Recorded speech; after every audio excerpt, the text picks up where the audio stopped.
Hello दोस्तों, हमारे channel अमृत coaching centre में आप सभी का स्वागत है। हर रोज की तरह आज भी एक नए टॉपिक के साथ, एक नई जानकारी के साथ और एक नए लेसन के साथ आए हैं। और आज का हमारा टॉपिक है अ ग्रेट कॉमन मैन, यानी एक महान साधारण व्यक्ति। क्लास 7 इंग्लिश लेसन 17 है। और इस लेसन में हम लोग महात्मा गांधी के बारे में ढेर सारी जानकारी प्राप्त करेंगे। तो आप लोगों को भी मालूम होगा महात्मा गांधी के बारे में ढेर सारी बातें। फिर भी आप लोगों को मैं बताना चाहूँगा कि महात्मा गांधी की जो यह कहानी है, बहुत ही उनके बारे में बताया गया कि किस प्रकार से वह अपने देशवासियों के लिए लड़े और अपने देशवासियों को आज़ाद किए। तो इस कहानी में यही सब ढेर सारी जानकारी प्राप्त करेंगे, वो भी सरल हिंदी अनुवाद के साथ, जिसमें आपको पढ़ने या समझने में कोई असुविधा नहीं होगी। तो वीडियो को अंत तक जरूर देखिएगा। पसंद आएगा तो लाइक कीजिएगा और अपने दोस्तों तक शेयर करना ना भूलिएगा। अगर आपको कोई दिक्कत होती है, समस्या होती है, तो कमेंट बॉक्स में लिखना ना भूलें। और इस तरह का आपको कोई लेसन चाहिए सरल हिंदी अनुवाद के साथ, उस लेसन का नाम, क्लास का नाम आप लिख कर कमेंट बॉक्स में भेज सकते हैं और वह आप तक जरूर पहुंचाएंगे। चलिए लेसन को शुरू करते हैं। You have heard the name of Mahatma Gandhi. आपने महात्मा गांधी का नाम सुना होगा। अब देखिए यहाँ पे है हियर्ड, यानी यू हैव हियर्ड, आपने सुना होगा the name of Mahatma Gandhi. तो महात्मा गांधी का नाम आपने सुना ही होगा, हर कोई व्यक्ति जानता है महात्मा गांधी के बारे में। He is the father of our nation, वह हमारे राष्ट्रपिता हैं। आज भी बापू या पिता के नाम से जानते हैं। वी कॉल हिम बापू, हम उन्हें बापू पुकारते हैं। जैसे हर किसी को जो है प्यार से कई नाम होते हैं, तो उन्हें हम लोग बापू भी कहते हैं। He fought for India's freedom, वह भारत की स्वतंत्रता के लिए लड़े। यानी यहाँ पे देखिए फॉट, तो यहाँ पे सेकेंड फॉर्म लगा हुआ है। फ्रीडम का मतलब होता है आज़ादी या स्वतंत्रता। तो he fought for India's freedom, वह भारत की स्वतंत्रता के लिए लड़े, इसीलिए आज हम लोग आज़ाद हैं।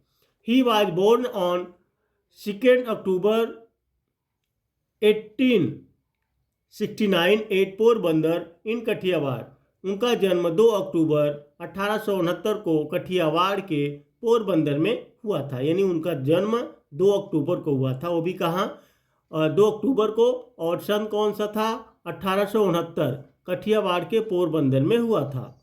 He was restless to see his countryman suffering under the foreign rule, वे जैसे हो गया ना, वह देशवासियों को विदेशी शासन में कष्ट रहना देखकर बड़े बेचैन रहते थे।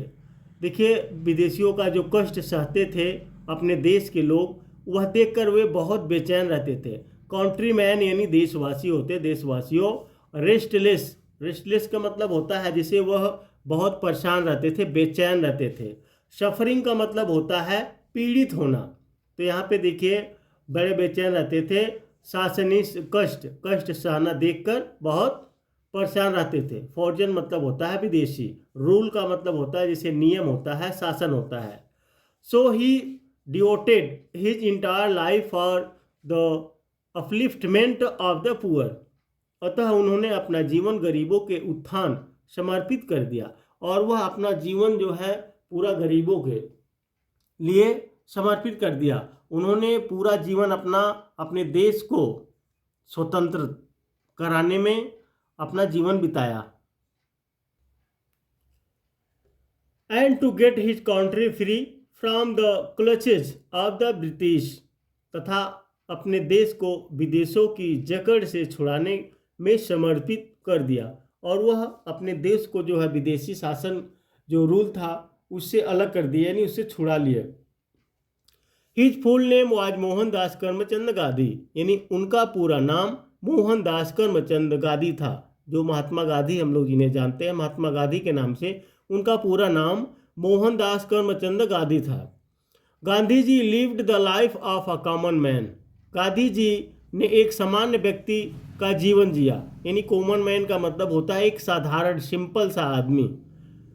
And kept himself away from luxuries, तथा स्वयं को विलासिता से दूर रखा। लग्जरीज का मतलब होता है विलासिता, जैसे कुछ लोग वह होते हैं ऐसे अपने आप को बड़े दिखाते हैं, लेकिन गांधी जी के पास इतना नॉलेज था, इतना ज्ञान था, फिर भी वह एक साधारण सामान्य जीवन जिए। इन हिज ओपिनियन, उनकी राय में, those were not needed to live a happy life, सुखी जीवन जीने के लिए उनको कोई आवश्यकता नहीं थी। अब उनके राय में जो जैसे था सुखी जीवन, एक चलो जाने दो, जो हो रहा है उसके होने दो, लेकिन उन्होंने अपने देश के लिए अपना सुखी जीवन बिताने का जिसे कभी सोचे ही नहीं। In early days of his life, अपने जीवन के आरंभिक दिनों में, यानी जब उनका जीवन लाइफ चल रहा था उसी में, तो he try to live like an English man, वे एक अंग्रेज के समान रहने का प्रयास करते थे। जब उनका जीवन प्रारंभ हुआ था, शुरू हुआ था, तो वह अपना जीवन एक अंग्रेज के समान मतलब जीने का प्रयास करते थे। He went to England to get a degree of law, वे कानून की डिग्री लेने के लिए इंग्लैंड गए। अब देखिए यहाँ पे लॉ का मतलब होता है कानून की पढ़ाई जो होता है, और वेंट यानी गो का सेकेंड फॉर्म है, तो वेंट गए टू इंग्लैंड, किस लिए? कानून की डिग्री लेने के लिए इंग्लैंड गए। There he used to dress like them, वहाँ वे उन्हीं के समान कपड़े पहनते थे, क्योंकि इंग्लैंड गए थे तो वहाँ पर अंग्रेज थे, तो वहाँ पे उन्हीं की तरह वह कपड़े पहनते थे। But soon his attitude changed tremendously, परंतु शीघ्र ही उनकी अभिवृत्ति में आश्चर्य रूप से परिवर्तित हुआ। जब वहाँ इंग्लैंड गए थे तो उन्हीं के जैसा कपड़े पहनते थे, उन्हीं के जैसे रहते थे, लेकिन अचानक जो है उनके अंदर बदलाव आ गया। He now believed more in simple living and high thinking, वे अब साधारण जीवन तथा उच्च विचार में अधिक विश्राम करने लगे।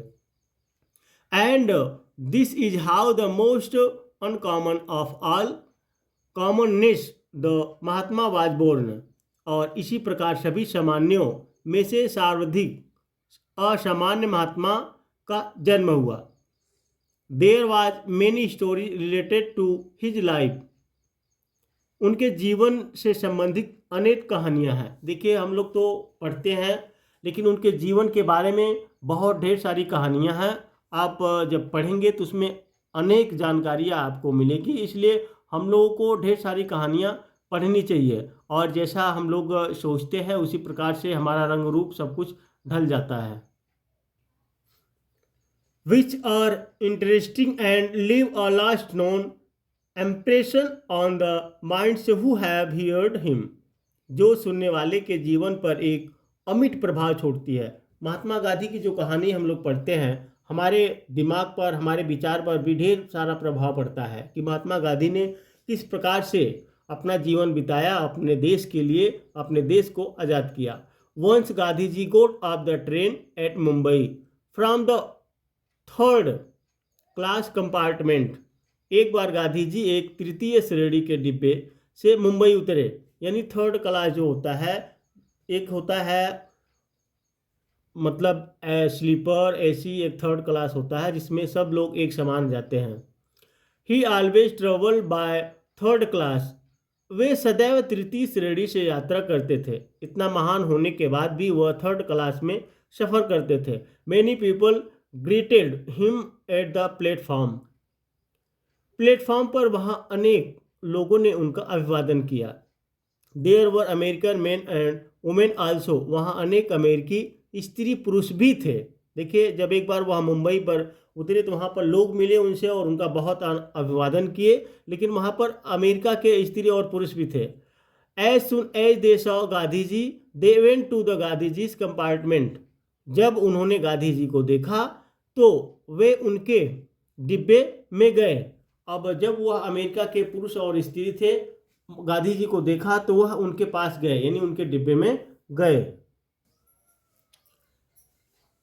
When an American woman saw the simplicity of the compartment, जब एक अमेरिकी महिला ने डिब्बे की सादगी देखी, she remarked how comfortable, उसने टिप्पणी की कि कितना असहज है। Why is he not travel in the first class, वह प्रथम श्रेणी में यात्रा क्यों नहीं करता। अब देखिए, जो मतलब थर्ड क्लास होता है उसमें भूसे की तरह सभी लोग भरे रहते हैं, तो उसमें महात्मा गांधी जी भी थे। तो अमेरिका के जो औरत आदमी थे उसमें गए और उन्होंने देखा कि कितना असहज, यानी कितना असहज है। सहज नहीं, क्योंकि बैठने के लिए जगह नहीं होता है, खड़े होने के लिए जगह नहीं होता है। तो फिर वह कहते हैं कि वह प्रथम श्रेणी में यात्रा क्यों नहीं करता है। One of the man said that they should go to Gandhi ji. उसमें उनमें से एक आदमी ने कहा कि उन्हें गांधी जी के पास जाना चाहिए। And asked him why he travelled by third class. और उनसे पूछा कि उसने तीसरी श्रेणी में यात्रा क्यों की। अब एक आदमी उसमें कहता है कि जाइए महात्मा गांधी से पूछिए, उनके पास जाइए और उनसे पूछिए कि भाई वे थर्ड श्रेणी में क्यों यात्रा करते हैं। All of them went to him and asked the question. सभी उनके पास गए तथा प्रश्न पूछे। तो वे लोग उनके पास जाते हैं और उनसे प्रश्न पूछते हैं। Gandhi ji hear the questions and at once answered the questions. Gandhi ji ने प्रश्न सुना, उन्होंने तुरंत उत्तर दिया। ही सेड, उन्होंने कहा, the answer is question is very simple. उत्तर बहुत साधारण है। जब उनके पास गए, गांधी जी के पास गए, उनसे प्रश्न पूछे, तो गांधी जी ने तुरंत जवाब दिया कि भाई उत्तर बहुत साधारण है। I travel by third class because there is no fourth class. मैं तृतीय श्रेणी में यात्रा करता हूं क्योंकि कोई चौथी श्रेणी नहीं है। Such was Gandhi ji simple and great. ऐसे महान तथा साधारण थे गांधी जी। अब देखिए, उन्होंने जब उनसे क्वेश्चन पूछा तो वे बोले चौथी श्रेणी है ही नहीं। यानी चौथी श्रेणी का मतलब हो गया उससे भी घटिया यात्रा। जैसे फर्स्ट होता है, जैसे मान लीजिए पहला होता है एसी में लोग जाते हैं आराम से सुकून भरे, उसके बाद स्लीपर होता है, उसके बाद जनरल होता है, जैसे सभी लोग उसमें जाते हैं। तो तीन हो गया, लेकिन एक होता है फोर्थ। तो फोर्थ तो अभी तक बना ही नहीं है। तो उन्होंने उत्तर दिया कि भाई चौथा तो अभी बना ही नहीं, चौथी श्रेणी तो अभी बनी ही नहीं है, नहीं तो मैं उसमें यात्रा करता। तो ऐसे महान तथा साधारण थे गांधी जी। तो उम्मीद करते हैं कि यह लेसन आपको समझ में आया होगा। इसको बारी बारी से दोहराइए, क्योंकि इसमें सब कुछ दिया गया है, प्रोनाउंस भी दिया गया है, प्रोनाउंसिएशन भी दिया गया है, और साथ ही में उसका हिंदी भी दिया गया है। अब इससे आसान कोई क्या पढ़ाएगा और इससे आसान आप लोग को क्या मिलेगा। तो इस तरीके से आप लोग अगर नहीं पढ़ पाएंगे तो फिर कैसे पढ़ेंगे। आप लोग को परिश्रम करना चाहिए। एक साल में आप लोग को कितना लेसन होता है, 12-15 लेसन होता है, लेकिन आप लोग 2-4 लेसन भी नहीं पढ़ा पाते हैं। तो इस तरीके से कम आप लोग ध्यान दीजिए पढ़ाई पर, पढ़ते रहिए और आगे बढ़ते रहिए। फिर मिलेंगे एक नए टॉपिक के साथ, एक नए लेसन के साथ और एक नई जानकारी के साथ।